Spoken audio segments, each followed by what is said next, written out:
nilai tempat beratur. Sama dalam kertas yang awak dapat. Betul tak?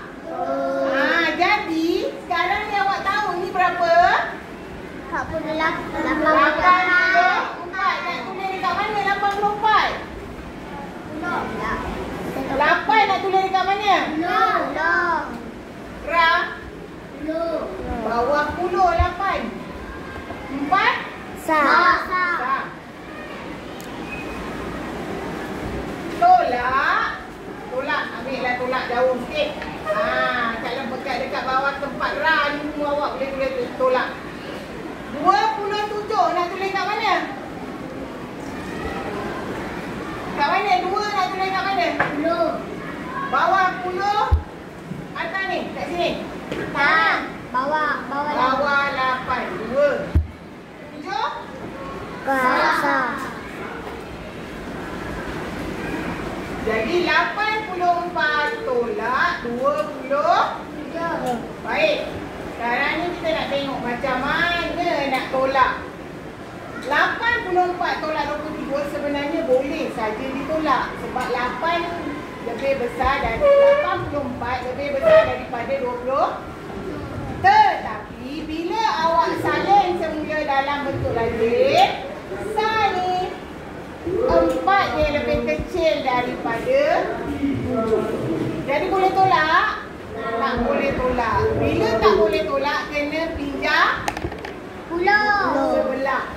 Jam dari nilai tempat 10. Baik, sekarang ni ada berapa? 8. Ada 80. Jadi buat 10, 20, 30,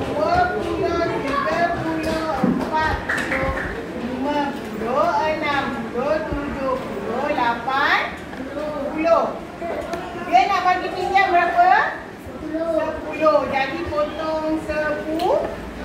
Jadi kita potong 10. Sini jadi kena potong juga. Jadi berapa? 70.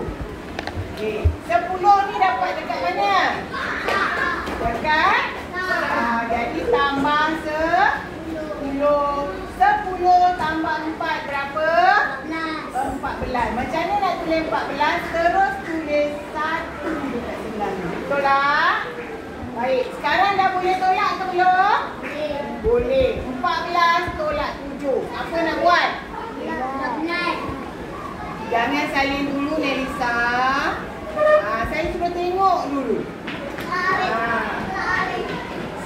2, 3, 4, 5, 6, 7, 8, 9, 10, 11, 12, 13, 14.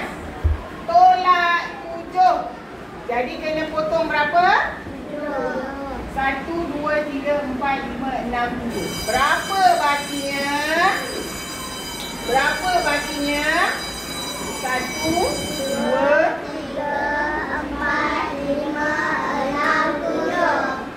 7.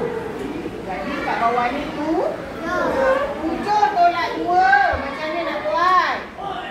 1, 2, 3, 4, 5, 6, 7. Tolak 2. Berapa? 1, 2, 3, 4, 5. Jadi jawapannya 57. Boleh? Faham tak macam mana daripada ayat matematik tukar ke bentuk lazim? Jangan tulis sendiri.